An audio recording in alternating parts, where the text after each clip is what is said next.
Sinika pong gawing unforgettable ng lokal na pamahalaan po ng Mapandan ng National Children's Congress para po sa early childhood care and development pupils maging ang mga magulang at guro.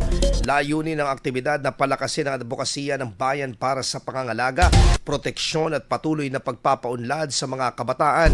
Iba't ibang mga patimpalak ang inihanda at sinalin ng mga bata tulad ng pag-awit at pagsayaw. Pamamaraan rin ito upang maipamalas ang kanilang talento, tapang at kumpiyansa sa harap ng kanilang mga magulang at kapwa mag-aaral bilang bahagi ng programang pangnutrisyon ng lokal na pamahalaan na mahagi rin ng gatas ng lokal na pamahalaan para sa lahat ng mga mag-aaral.